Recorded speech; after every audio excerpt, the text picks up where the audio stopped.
Three types of faith. Faith generally falls into three categories: no faith, little faith, and great faith. No matter where we find ourselves, we all have the potential to grow into great faith by understanding, accepting, and applying the truths of God's Word. To illustrate this, we will examine three biblical figures: the centurion, Moses, and the woman with the issue of blood. The centurion's faith. A centurion, a Roman military officer, had a servant who was suffering from paralysis. He sent Jewish elders to Jesus, asking him to heal his servant. Before Jesus reached his home, the centurion sent a message saying, "Lord, do not trouble yourself, for I am not worthy that you should enter under my roof. But say the word, and my servant will be healed." Luke 7:6-7. The centurion explained, "For I also am a man under authority, having soldiers under me. And I say to one, 'Go,' and he goes, and to another, 'Come,' and he comes." Matthew 8:9. Jesus marveled at his faith, declaring, "Truly I tell you, I have not found such great faith, not even in Israel." Matthew 8:10. Jesus healed the servant instantly from a distance. Why was the centurion's faith considered great? He recognized Jesus' authority over sickness, understanding that Jesus' word alone was enough. He grasped spiritual authority despite not being Jewish, and Jesus commended his faith above that of Israel. His deep humility acknowledged his unworthiness before Jesus. He displayed absolute confidence in Jesus' power, trusting his spoken word without needing physical confirmation. Lessons from the centurion's faith. Faith requires trusting in God's word without visible proof. 2 Corinthians 5:7. Humility strengthens faith by recognizing our dependence on God's grace. Jesus' authority is limitless, able to heal, deliver, and act from anywhere. True faith is not reserved for the religious, but is available to anyone who believes. Moses' faith at the Red Sea. Moses exhibited remarkable faith in leading the Israelites out of Egypt. At the Red Sea, he reassured the people despite their fear. "Do not be afraid, stand still and see the salvation of the Lord, which he will accomplish for you today." Exodus 14:13. He proclaimed that God would fight for them, demonstrating trust in divine deliverance. When Moses momentarily wavered, although Moses spoke with confidence, he seemed to hesitate before using his staff.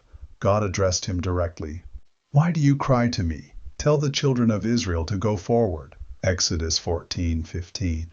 This implies that Moses might have waited for further direction rather than acting immediately. Even after proclaiming faith, he may have paused in uncertainty. God then commanded him, "Lift up your rod and stretch out your hand over the sea and divide it." Exodus 14:16. Though Moses' faith was strong, this moment highlights the necessity of obedient action. Lessons from this moment. Faith must be accompanied by action. Moses believed, yet God required him to use his staff. Even great leaders may hesitate, but God still works through them. When God provides instruction, faith demands that we move forward in trust and obedience. The woman with the issue of blood. Faith in the face of fear. For 12 years, this woman suffered from a continuous bleeding disorder. She had spent all her money on doctors, yet her condition worsened. According to Jewish law, she was ceremonially unclean, meaning she could not worship in the temple, was socially isolated, and risked public shame if recognized. Despite this, she pursued Jesus. Why her faith was extraordinary. She believed in Jesus' power without seeking direct attention. She thought, "If I only touch his garment, I will be healed." Mark 5:28. She overcame the fear of exposure, pressing through the crowd. She trusted Jesus' mercy above human law, believing his holiness was greater than her impurity. The moment she touched Jesus' robe, her bleeding stopped, demonstrating her unwavering faith. Jesus' acknowledgement of her faith. Jesus immediately sensed power leaving him and asked, "Who touched me?" She approached him fearfully, knowing she had broken societal norms. Rather than rebuking her, Jesus lovingly reassured her, "Daughter, your faith has made you well. Go in peace." Mark 5:34. This was the only time Jesus called someone daughter, emphasizing his deep compassion and acceptance. What made her faith stronger than her fear? She acted despite societal rejection, trusted completely in Jesus' power, pushed beyond barriers to receive healing, and chose faith over shame. Her story teaches that faith is not about waiting for ideal conditions.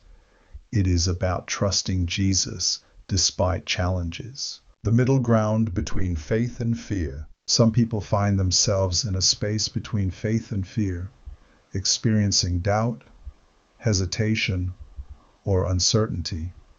Figures like Gideon sought extra assurance, and Elijah challenged Israel for wavering between two opinions.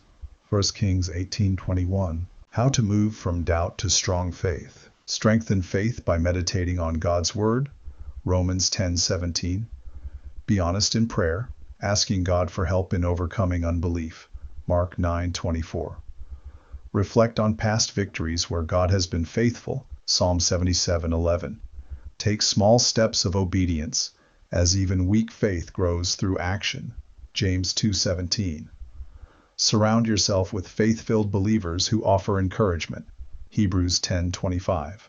The space between faith and fear is doubt, but doubt can be a stepping stone to stronger faith if we bring it to God. Regardless of where our faith currently stands, we can all grow into great faith by applying biblical principles. Faith is not about perfect circumstances. It is about stepping forward, trusting in God's power, and allowing Him to lead us.